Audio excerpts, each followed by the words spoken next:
சக்கரவள்ளி கிழங்கு மாமா சமஞ்சது இப்படி. சக்கரவள்ளி கிழங்கு மாமா சமஞ்சது இப்படி.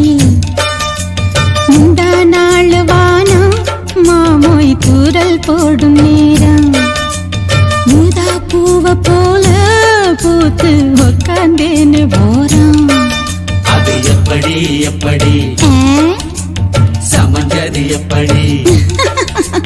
சக்கரவள்ளி கிழங்கு